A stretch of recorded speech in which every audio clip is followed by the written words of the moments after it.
kita lanjutkan. Jika kalian sudah memahami mengenai konfigurasi elektron dan kalian juga udah belajar bagaimana cara menuliskan konfigurasi elektron, sekarang kita lanjut kepada penentuan periode dan golongan dalam tabel periodik unsur menggunakan konfigurasi elektron.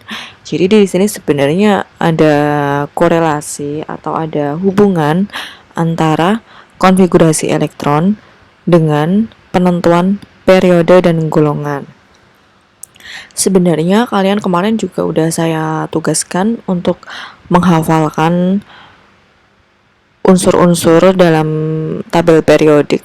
Misalkan 1A itu unsurnya apa aja, 2A, 3A, sampai 8A. Kalian udah saya tugaskan untuk membuat jembatan keledai untuk menghafalkan. Sebenarnya ada cara yang lain selain kalian hafalkan, tapi mungkin cara ini agak lama. Namun tidak berarti bahwa penggunaan konfigurasi elektron itu hanya semata-mata untuk penentuan periode dan golongan suatu unsur. Tidak semata-mata hanya itu saja fungsinya. Fungsinya ada banyak sekali. Bahkan nanti di kelas 11, di kelas 12 itu nanti kita akan masih menggunakan konfigurasi elektron saja, tidak hanya untuk menentukan letak periode dan golongan. Tapi berhubung kemarin kita sudah belajar mengenai sistem periodik unsur kimia, jadi sekalian saja di sini saya jelaskan mengenai hubungan konfigurasi elektron dengan letak unsur dalam tabel periodik. Kita ingat lagi bahwa dalam tabel periodik itu erat kaitannya dengan istilah periode dan golongan. Kalau golongan itu yang kalau lajurnya ke bawah, tapi nanti arahnya ke kanan. Jadi paling kiri itu golongan 1A, kemudian sebelah kanannya golongan 2A, kemudian ada golongan transisi atau golongan B. Setelah itu ada golongan 3A, kanannya lagi golongan 4A, 5A, 6A, 7A, sampai golongan 8A. Kalian bisa sambil simak tabel periodik unsur kalian masing-masing. Jadi golongan dalam tabel periodik itu adalah dilambangkan dengan angka Romawi gitu ya, 1A, 2A, sampai 8A. Selain golongan juga ada yang namanya periode. Kalau periode itu dalam satu periode itu artinya satu baris ke samping. Kalau golongan itu satu baris ke bawah. Kalau periode itu satu baris ke samping. Jadi diingat-ingat, golongan itu ke bawah, kalau periode itu ke samping. Ada periode 1, 2, 3 dan seterusnya. Kalian bisa lihat tabel periodik dan kemudian kalian hitung ada berapa jumlah baris dalam tabel periodik, ya di situ adalah menggambarkan jumlah periode sistem periodik. Hubungannya dengan konfigurasi elektron, nanti setelah kalian tuliskan konfigurasi elektron, maka untuk menentukan golongan itu dapat dilihat berdasarkan jumlah elektron valensi. Sedangkan periode dapat kalian lihat berdasarkan jumlah kulit atau N terluar. Jadi nanti dilihat kulit terluarnya. Di sini ada istilah elektron valensi. Apa itu elektron valensi? Elektron valensi itu adalah elektron yang letaknya ada di kulit paling luar. Jadi jumlahnya itu ada berapa. Tapi kalau periode itu bukan jumlahnya ada berapa, tapi di kulit apa. Sehingga ini sama-sama yang jadi patokannya adalah terluarnya. Kalau golongan itu jumlah elektron terluarnya berapa. Kalau periode itu jumlah kulit terluarnya itu ada di kulit apa gitu nantinya. Ini elektron valensi itu adalah konfigurasi elektron terluar. Contohnya seperti ini. Misalkan disuruh menentukan di manakah letak unsur litium dalam tabel periodik. Litium itu lambangnya adalah Li. Ya kalau kalian hafal sih sebenarnya Li itu ada di golongan 1A. Tapi kita coba lihat cara yang lain, yaitu dengan berdasarkan konfigurasi elektron karena di sini ada keterkaitan. Pertama kita tuliskan konfigurasi elektronnya. Caranya adalah ikuti aturan bahwa untuk menuliskan konfigurasi elektron harus dimulai dari tingkat energi terendah. Ingat, tingkat energi terendah itu dimulai dari 1s. Diingat-ingat 1s. Seperti ini. Kemudian orbital s itu mampu menampung maksimal 2 elektron sehingga kita tuliskan 1s2. Ingat, jangan dibaca 1s kuadrat. Ini bukan kuadrat. Ini menandakan jumlah elektron sehingga bacanya adalah 1s2. Atom litium memiliki 3 elektron. Ini baru 1s2, berarti baru ada 2 elektron sehingga masih harus ada satu kulit untuk menampung 1 elektron lagi. Setelah 1s apa? Yaitu 2s. 2s1. Sehingga di sini kalau kita total ada 2 elektron ditambah 1 elektron sehingga totalnya ada 3 elektron. Berarti ini pas. Ingat-ingat lagi bahwa S itu maksimal menampung 2 elektron. Jadi tidak harus 2 itu adalah maksimal. Kalau ini yang dibutuhkan hanya 1, ya tulis saja 1, nggak harus 2. Kalau misalkan ini ditulis 2, berarti nanti 2 tambah 2, 4 dong. Kan litium cuma ada 3 elektronnya, bukan 4. Gitu. Nah, yang namanya elektron valensi itu berarti adalah yang terluar ini kan antara 1s2 dan 2s1. Itu berarti yang paling luar ya 2s1. Karena kalau ini kan kulit ke-1. Kulit ke-1 itu artinya kulit yang paling dekat dengan inti. Kalau ini adalah kulit kedua. Berarti ini kulit paling dekat dengan inti dan ini kulit yang lebih luar lagi. Berarti yang terluarnya yang 2s1. Angka 1 di sini tadi adalah menunjukkan jumlah elektron. Inilah yang disebut dengan elektron valensi. Jadi elektron valensi itu adalah elektron yang ada di kulit paling luar. Bukan 2 ya, tapi adalah 1 karena yang terluar adalah ini, 2s1. Ingat bahwa elektron valensi menunjukkan golongan. Makanya ini ada di karena ini elektron valensinya 1, maka ada di golongan 1A. Seandainya elektron valensinya 2, berarti dia golongan 2A. Seandainya dia elektron valensinya 5, berarti dia di golongan 5A. Seperti itu. Gampang kan? Ini adalah menunjukkan golongan. Lalu bagaimana dengan periode? Nah, ini. Periode didasarkan pada jumlah kulit terluar. Ingat, kulit. Kalau elektron itu ada di pojokan atas seperti kuadrat. Kalau kulit itu ya yang ada di depan orbital ini ada 1, ada 2. Yang terluar yang 1 apa yang 2? Yang 2 dong.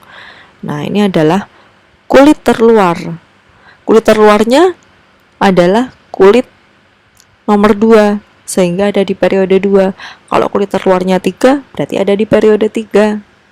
Kalau kulit terluarnya adalah 5 berarti di periode 5. Seperti itu. Sangat simpel ini. Oke, saya beri contoh lain.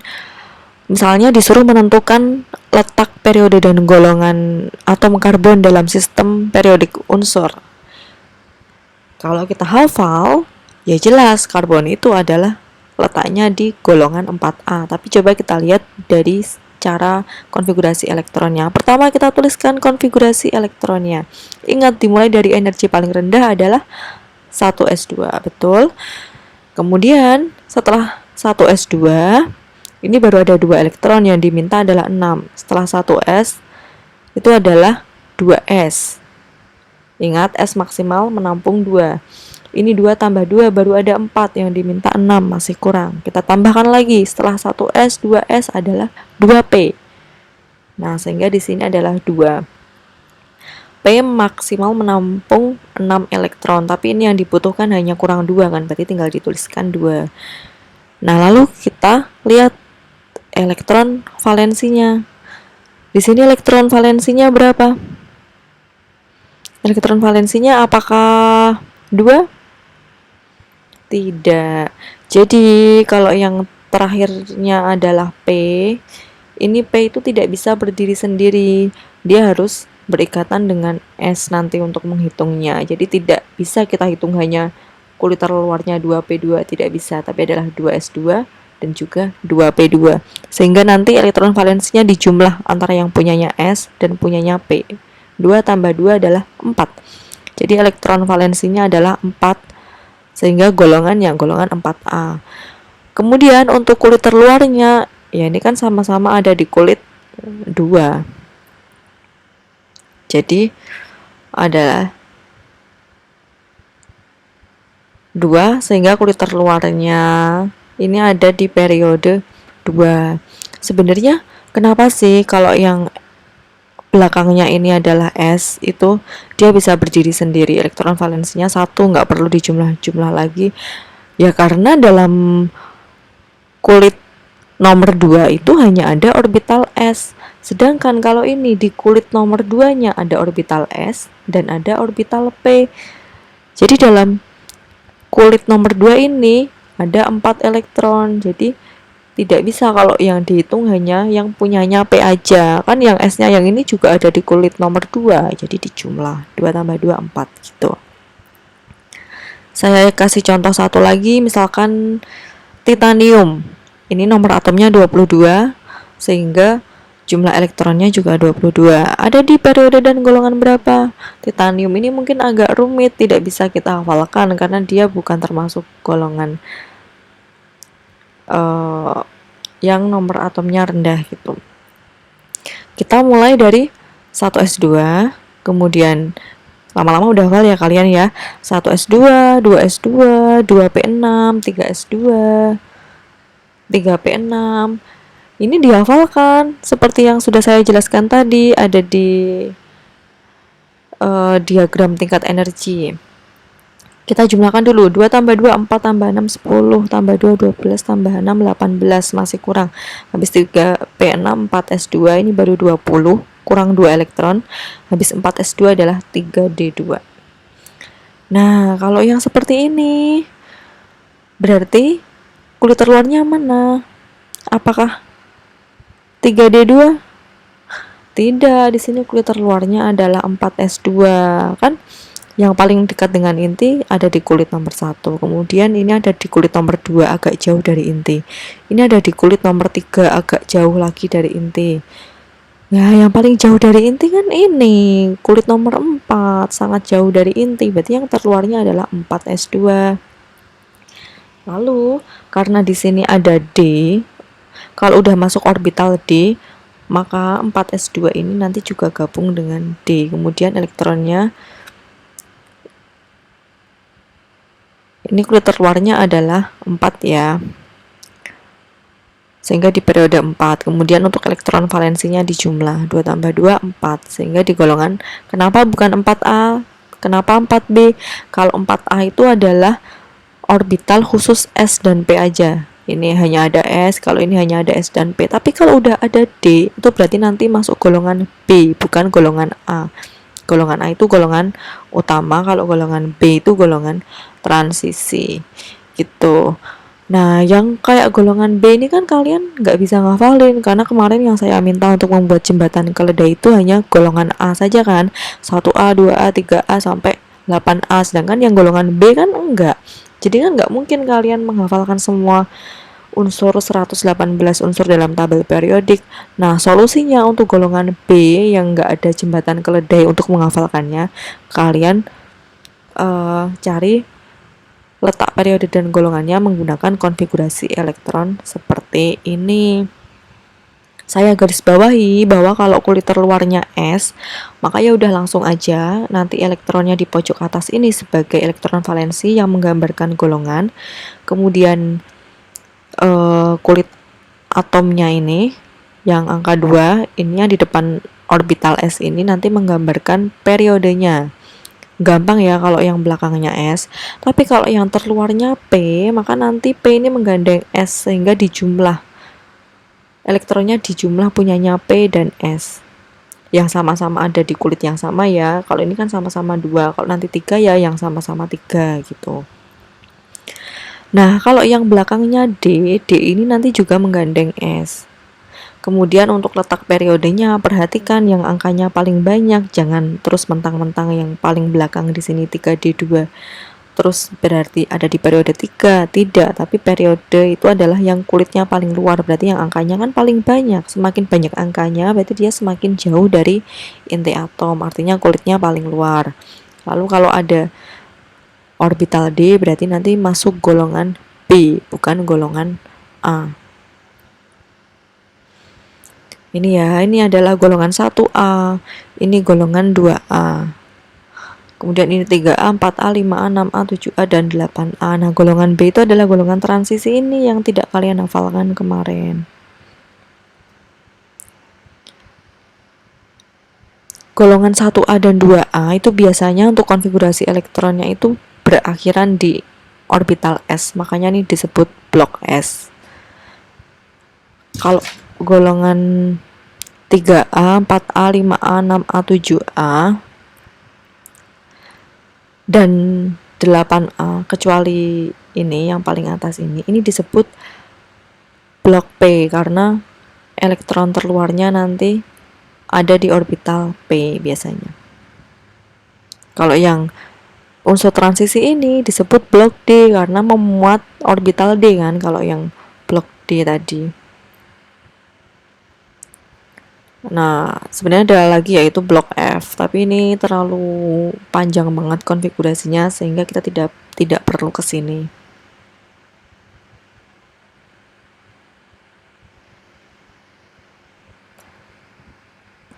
Nah, untuk lebih jelasnya kita nanti akan latihan soal juga, nanti saya upload di Google Classroom. Jika ada yang perlu ditanyakan bisa didiskusikan di GC Kimia.